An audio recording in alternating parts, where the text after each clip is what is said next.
I'm not going to put a label on the type of topic this reading has. I feel like it has something to do with the eclipse, but more so like what you need to know since the eclipse has happened. So I'm just going to pull out two. I'm going to shuffle and have two cards fly out from the Magical Botanical Oracle. And whatever comes out, those are the two cards for you to choose from. Pick a card reading, please. One. Cards. Oh, there, I got two cards for us. Okay. First card is Hellbore. Hellbore's Niger. Number 10.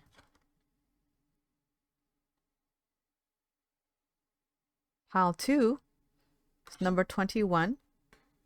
And oh my goodness, it's the Kabbalah. It's Rose. Wow, this really captivates me. Look at that beautiful art. I will show you guys both cards. Pile 1, which is the black and white card, and pile 2, which is the red card.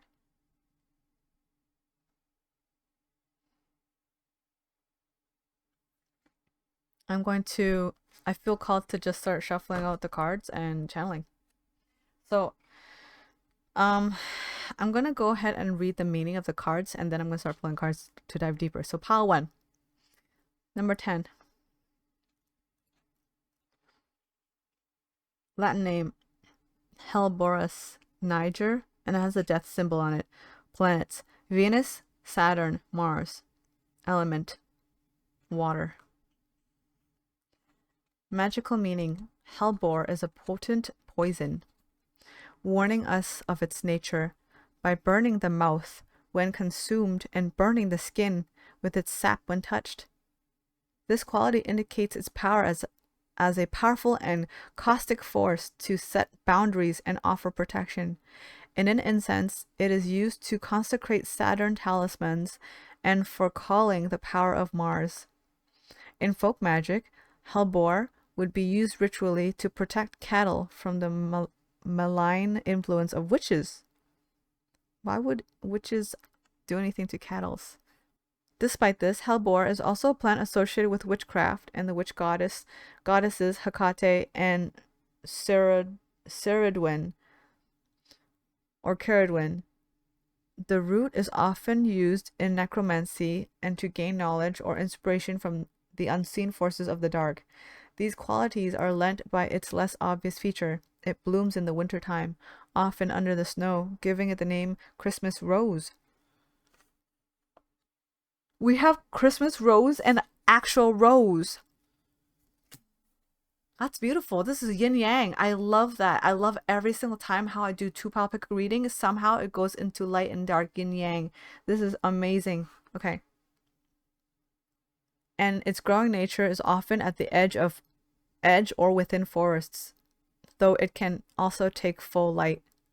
Another variety, Helleboris orientalis, blooms closer to Easter and is named the Lenten or Easter rose, despite Hellebore being in the buttercup and not the rose family. The ground-up root of Hellebore is sprinkled in a circle around oneself for invisibility. Plant spirit medicine. The deeper mystery of Hellebore is in the darkness, the subtle, the stillness, and the silence. Its healing magic is for those who feel like they are unseen and invisible or unloved and underappreciated, the underdog, the black sheep. It aids any solitary healing process where we have to be alone with our pain, grief, and hurt, where we must find the love of the divine, of the goddess on our own. Hellebore can help us feel protected during our healing, but also assist us in dealing with the feelings of isolation. Through our pain, we can awaken to a deeper level of mystical awareness. Divination meaning. Hellebore is found in a reading when we need alone time, to be unseen and unheard, to reflect upon our own life and our own path. The spirit is gazing off in her own direction, unconcerned about us, doing her own work, and Hellebore teaches us how to do the same.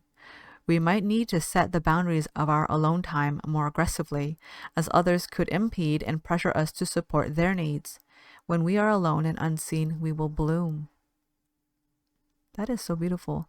So the reverse divination meaning is reverse hellbore indicates not wanting to be alone and feeling alone in the darkness rather than choosing to be alone. We feel the choice was made for us by others or circumstances beyond our control.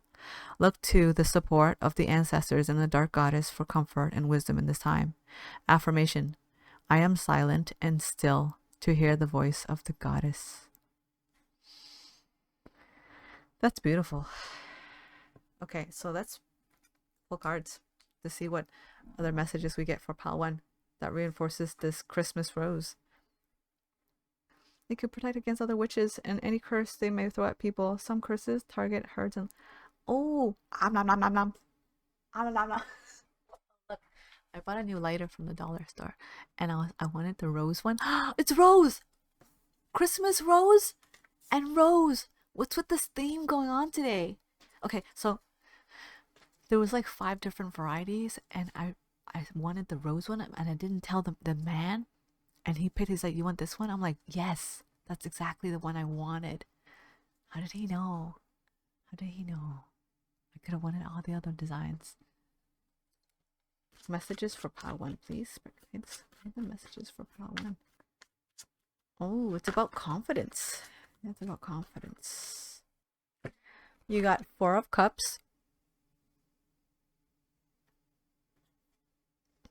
10 of Swords, and 7 of Coins. And then those are the first 3 cards. And then the next cards are Queen of Cups and Knight of Cups. And then the next cards are 8 of Coins and the Lovers.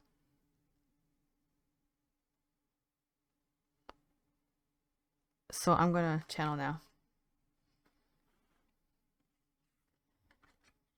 I gotta hear thunder. I hear thunder. Okay.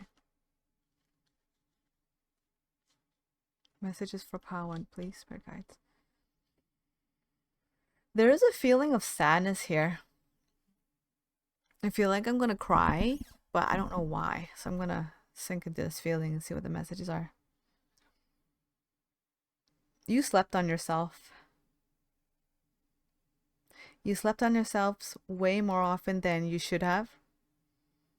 Way more than you deserve to be slept on. While the people I'm hearing, while the undeserving obtained what was meant to be yours. But it's not your fault, because these people who were undeserving that took what was meant to be yours knew it before you knew it yourself. They saw it in you. They saw your light and your capacity and your potential within you before you ever came close to acknowledging or even becoming remotely aware that it was within your grasp. They tried to cut off all possibility, discouraged you, made fun of you, put you in your place, and treated you a certain way from day one, so you knew no different. For some of you, this is a small group of friends that you grew up with that did that. For the majority of you, this is a spiritual warfare where there were a collective of energies that didn't want your highest good because it would mean their demise. Because they're the one that's undeserving. They took something that wasn't meant to be theirs. They have been playing unfairly since the dawn of time, I hear. I don't know what that means, but if that means anything to you, this is your message. They have been playing unfair since the dawn of time, and so they know eventually karma will catch up. And until then, they're trying to take as much as they can before you come to claim it back. And I'm seeing this story here where it's like you passed up on opportunities, that you slept on yourself. All these jewels belong to you, but you never took it because you didn't think you were deserving of it. You withheld it from yourself and you gave it to others so they could celebrate. They could be basking in the warmth of the validation in the spotlight and the comfort of stability and material gain. You gave it all to them. How? You praised them, you believed in them, you encouraged them, you supported them, you celebrated with them each and every single time they gain more and more success. What does that do when you do that for someone? Here, I'm going to tell you something that I'm receiving right now. When you do all of the things I mentioned above for people, to others, what you're actually doing is you're opening up an energetic portal, a vortex of positive, abundant flow, and you're directing that directly towards them. You're expanding and you're increasing their chances scientifically, metaphysically. You're increasing their odds by drawing more and more of this energy towards them. And through that energetic accumulation, that is called the law of averages. It increases even more the likely chances the next time they get success, the next time they're abundant, the next time they have a material gain, the next time they get validation, the next time they get acknowledged. And then in return, this is what they did to you. You're trying to get on the boat with them, at least to sit on the side. You just want to at least sit on the side because, you know, you gave these to them. They don't want you to have any part of it. They cut your hands off so you can't even climb onto the boat. So you've been sitting in despair at the bottom of the sea, unharmed, of course. They think you're harmed. They think they set you back for life or maybe lifetimes. No, you were just down here in your self-loathing. You're self-loathing. You're so disappointed in yourself. The one cup you're holding, the cup that you never allowed for yourself. You're really sitting with it now and you're thinking, why did you do it to yourself? Why did you treat yourself this way all these years?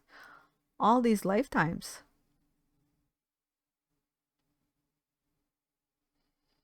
You're so powerful you don't even realize it. Look, when you went into the water, you developed scales. You are so powerful, Pal One. You breathe underwater. You don't even realize it. You don't even realize your capability, your potential, how amazing you are. And in your head, you're just hurt over these people you just gave everything to simply because you didn't value yourself. You're both of land and sea. Like, no matter where people think they're setting you back to, there is no setting and there is no back. To you, wherever you go, you can return. So what is this message? The beautiful thing about this reading, Pal One, is that you may be thinking, well, what now? I just gave my all. I gave everything I had, everything I worked for, everything I owned, all my recognitions, all my successes. I discredit myself and I shone upon everyone else. How will I ever get that back? I've lost. I'm without now. I'm in debt. I'm deprived. I'm hollowed. No, that's not true. You may think you've worked so hard, blood, sweat, and tears, and you gave it all away in a fleeting moment. You may think that. But the truth is, here's a big one. Here's the twist. Those people who greedily took all your blessings and even cut you off from your own supply so that you could never get any part to do with it, what these people don't realize, as well as you, that I realize and higher self and guides know, these people can't duplicate what you do.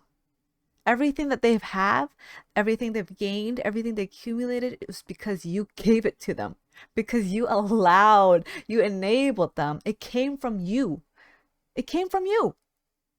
Every single time you just gave it to them and you took no part of it and you owned none of it. So they are so gassed up. Their head is so big on their shoulders. They think that they worked for it. They think they deserve it. They think they're the best. They think that Money will flow in as soon as they turn on the tap, whenever they want at their command, because they're that almighty. That's what they think. You have done such a good job of gassing up everyone around you and believing in everyone around you so hard, more than you believed in yourself, that you've managed to convince a bunch of delusional, ungrateful, selfish people to believe that they are amazing like you. How powerful can you be to influence other people to see you the way you wish you could see yourself? The truth is, it's always within you, Pile One. All this success, all this hard work, all this beauty, all this knowledge, wisdom, skill, time, material gain, riches, you knew how to do, you knew how to make. You can make it again. You're never going to be without. There's that story, I don't know if you ever heard of it. It's like, give a man a fish, he can eat for a day. Teach a man how to fish, he will eat for life. You're that goddamn man that can fish for life. These are the people who only eat fish for a day as long as you fish, sir, ma'am, whoever you are, non-gender, non-binary, whoever you are. You have the infinite, unending, unlimited capability to have all that you gave away again. And instantly too, it's going to return to you much faster. You're going to fill up your own cup that much quicker than you thought. Why? Because what they thought they sunk you in your own pit of despair. You're drowning in your sorrows. But your sorrows and your emotions are your power. It's part of your gifts. It's what makes you such a powerful manifester. Why do you even need to fill your cup when your whole cup is in the goddamn ocean? You don't need to fill shit. You're already filled. You always have been filled. You always will be full. So all you have to do is just decide. Just like that, Pawan. Just like that, you decide that you no longer want to pour outside of yourself, and you want to pour back into yourself, and you want to acknowledge yourself, the beautiful waterfall you are, that you can provide, and you deserve the greatness, and you are amazing, and you can shine bright, and you can appreciate your material gain and all the abundance that you've earned on your own accord, and give yourself the validation. And for once, allow yourself to bask in the validation that other people have such a joy to receive, and I meant not to receive, to give, to provide to you, for you to receive in return, because you've spent far too long giving it to others instead of yourself. And I know this is the Lovers, Beauty and the Beast, but you know what I'm seeing in this card? You are looking at yourself. Your yin and your yang, your light and your dark, was separated at a really young age. So you only knew how to act from a place of passivity. And now you're finally coming back into union from this eclipse, I hear. You are integrating back with your yang. And the beast, the strong one, the outspoken one, the one that is angry, the one who can express, that takes action, the one that is strong instead of passive, fuses back into who you are. And that's so beautiful. You are coming back into union with yourself, Pile One. It's like a volcano. Like, you've been developing and blooming into such a beautiful rose under the snow, in the dark for so long, and you had enough, and the poisons of your roots are spewing out and it's burning everything around it that doesn't belong to you, that doesn't belong to it, and it belongs to you. You're taking it back. You're taking your power back, Pile One. That's what you're doing. That's beautiful. And I forgot to set a timer because I'm a dum-dum. Imagine breathing underwater, but you're afraid of the water. Yeah. It's like you're afraid to be living. You're afraid to be you when it comes so naturally to you, like breathing underwater like a fish. We got any more messages for Pile One, please?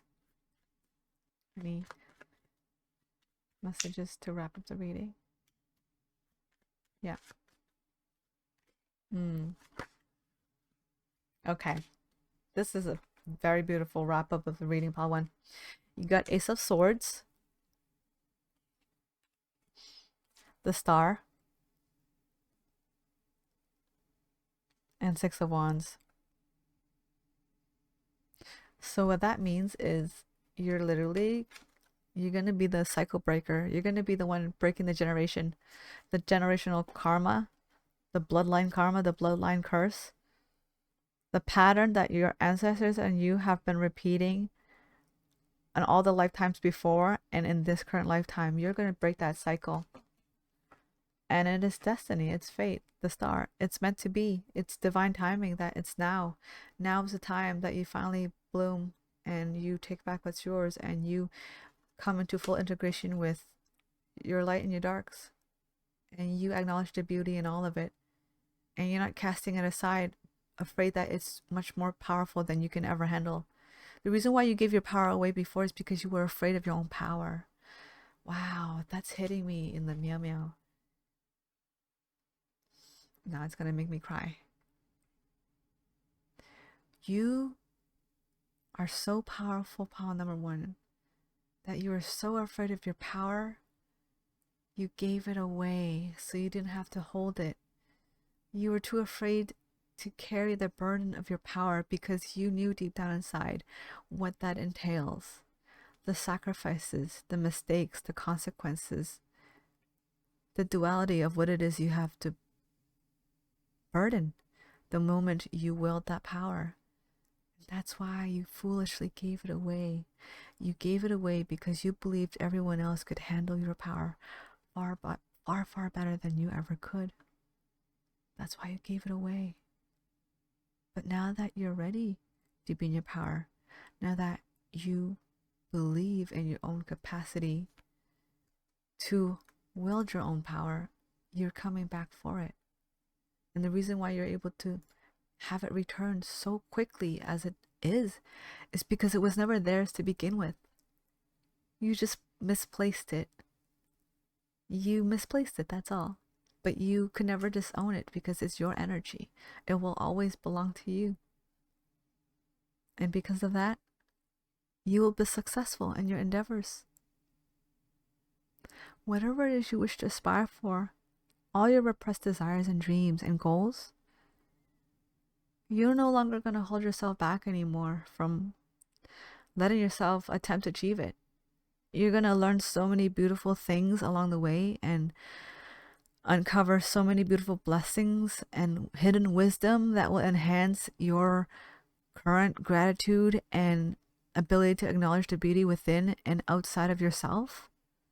That's only going to get stronger. Palawan, it's time to celebrate who you are. Your time has come. That was such a beautiful reading. Thank you, Palawan, for letting me read for you. I hope that reading resonated with you, and if you enjoyed it and you wish to see more, you're more than welcome to subscribe and have your notification on so you can be part of the fam. Pile 2.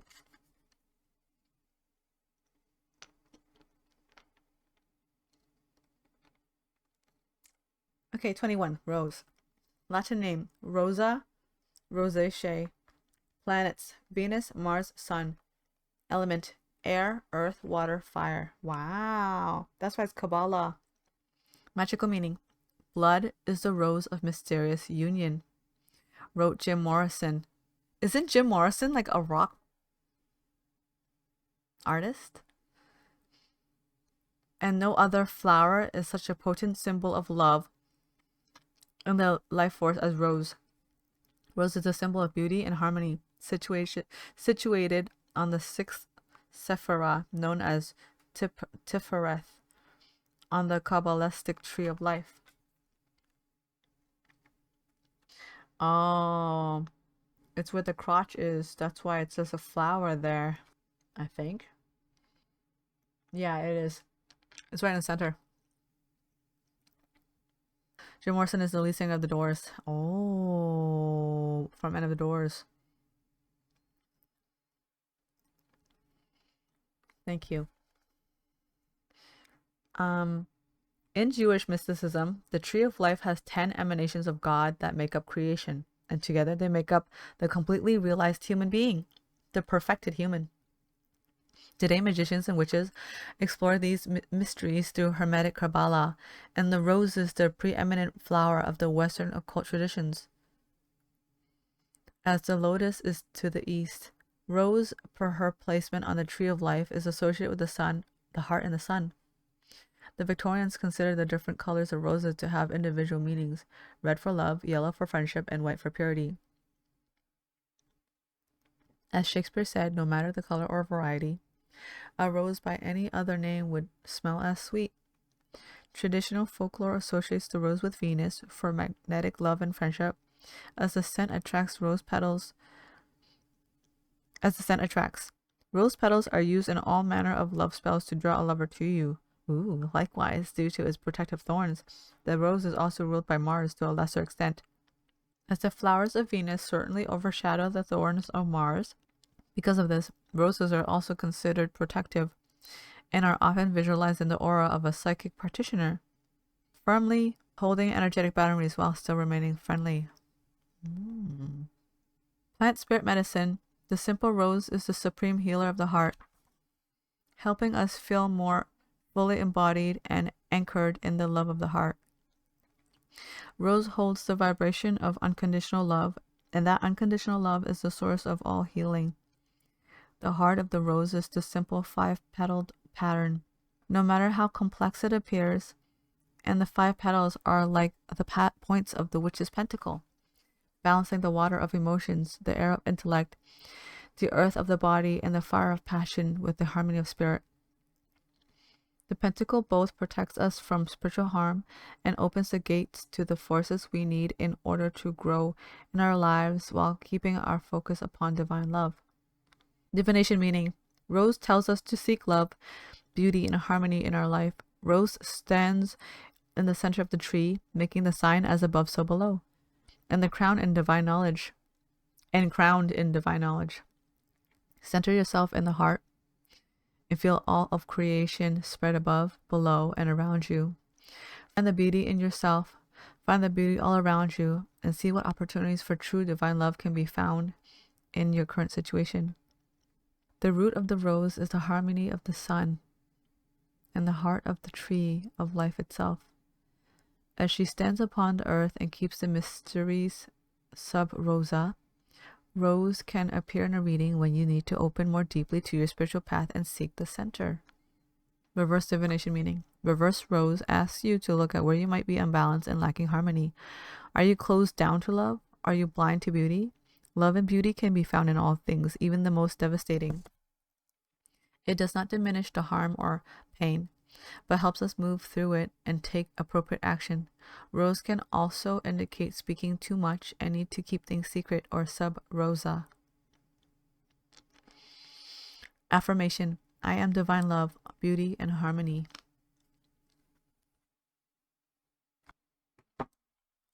Our guides. What are the messages for pile 2? This is beautiful. The reason why I'm saying it's beautiful is because it's perfectly mirroring pile 1. Pile 1 is about being unseen into seeing oneself. Pile 2 is about already seeing oneself, but sometimes seeing oneself so much it becomes a detriment of not seeing others, and thus in return hurting oneself even deeper. I'm pulling 4 cards out for now. That's what I feel called to pull. First 4 cards.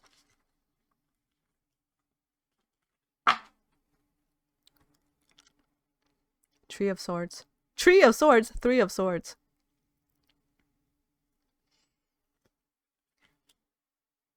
Two of Swords.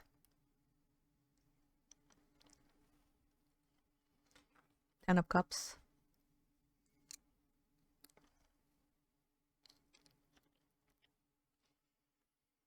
Temperance. 8 of Swords. It's the second row. The Tower. Four Wands. 8 of Cups.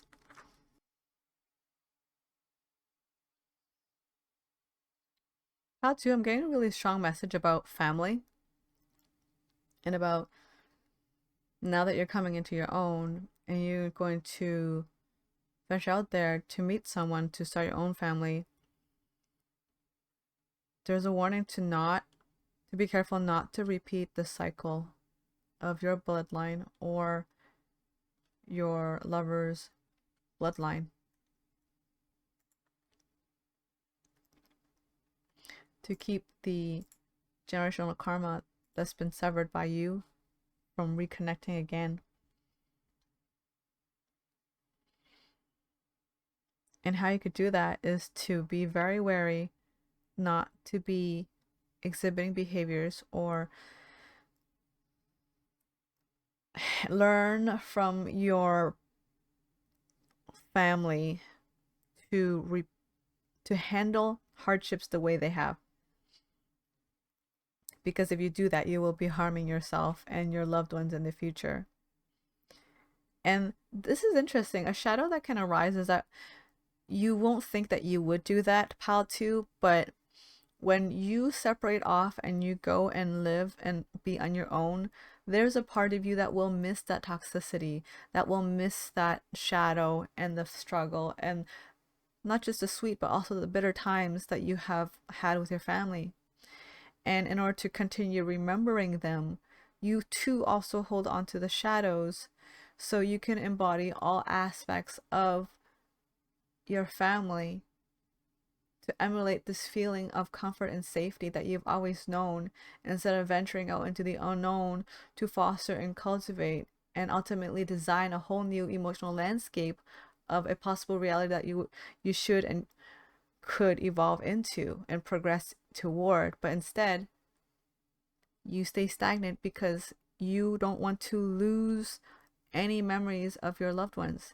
So as a subconscious manifestation, you stay in stagnancy with your karma and you enable and you repeat after those before you, so you could continue feeling like you're still in the family that you loved growing up.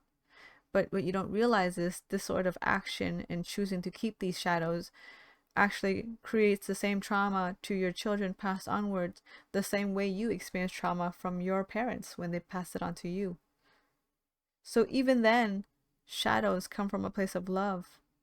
It comes from a place of attachment and fondness and safety and affection.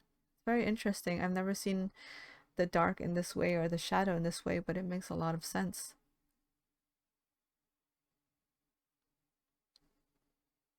You will always and forever be part of your ancestors' roots and family, and you divinating instead of accident, you deviating away from this path through divination, for those of you who practice, actually will not disconnect you from your bloodline any more than you think it would. In fact, it would only strengthen your connection to your bloodline even more, because when you release these traumas that were passed on to you, what you get in return is new insight and wisdom and ways that your ancestral bloodline loved.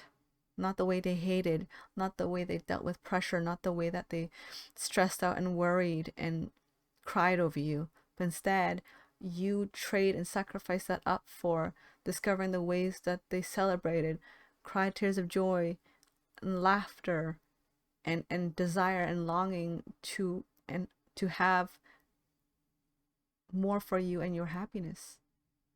And how would you know that's what they want? How would you know that's what they are capable of feeling? Because you haven't seen it? It's because it's already part of who you are. All you have to do is simply allow yourself to express that part of yourself and witness yourself and observe yourself through your own manifestations of your emotions and actions, how this looks like. If you've never seen your family laugh tears of joy, of laughter, and express so much humility and appreciation and gratitude and support and desire and want for your success, allow yourself to become that individual. Allow yourself to envision and imagine what that looks like through you. And when you do it, record yourself. Take pictures of yourself. And when you look back on it, that's what your ancestors look like when they are expressing that part of you that you never got to experience from your most immediate family or even your closest relatives. It's already in you. Everything about you is very heavily influenced by the nature, the biological nature and the DNA of your ancestry line. What you find funny, what you like or don't like in food, your quirks, your personality, your preferences, your thought patterns, it's all in your bloodline. So if you want to know what your ancestors are like, and you want to know how family is like, allow yourself to be the fullest version of yourself that you can possibly be. Allow all the different rays and spectrums of emotions that you have repressed, ignored, been in denial, dismissed, to finally surface and be manifested into the physical reality around you through your actions and your voice and your communication and personal expression of how you carry yourself. Let those parts come out and record yourself, document yourself, and you will see all the different aspects of your ancestry line and all the different ways that they loved, that got lost through time and buried under and replaced with trauma and responses of more of a negative or a heavier kind. That is so beautiful. Wow. I'm going to pull a few cards to see if there's any more messages for pile 2. You got 9 of coins, Judgment, Wheel of Fortune, and 6 of Cups. You may feel like stepping out onto your own is like sacrificing a part of yourself by releasing yourself and severing your ties from your family, because that's how a lot of traditions see it as, is that you divorce one family and you create your own. They see it like that. But the truth is, you can never run away from your family, no matter where you are, because it's already a part of you. It's who you are. It's in you. You will always forever be connected to that bloodline. What is that saying? The fruit doesn't fall too far from the tree? Yeah, that's the saying. And no matter how far you go or what end of the spectrum of emotions you believe you have most explored and are familiar with, you will still go through the full realm of spectrums of emotions that your ancestry line has experienced. Why rob yourself of that chance, I hear? That's the question. Why rob yourself of that chance by holding on to the devil you know rather than releasing it and exploring the unknown of all the potential spectrums of emotions that your ancestry line has experienced and has gone to, and tap back into that again. And if they haven't gone to or fully gone into it enough, you could be the pioneer of your ancestry line to really further expand that spectrum and that side, that facet of your bloodline. How beautiful is that? Wow, that was amazing. I certainly hope you enjoyed your reading, pile 2. Thank you so much for letting me read for you, and I hope it brought you some sort of insight or sense of inspiration. If you like my reading and you would like to see more in the future, be sure to subscribe and turn on the notification bell so you don't miss my next video. Thank you so much. Wow, that reading was like both piles were like returning to oneself, but in different ways. Returning to oneself and or expressing more of oneself, rediscovering oneself from all the things you already are familiar with or you've never dared allow yourself to entertain. That's beautiful.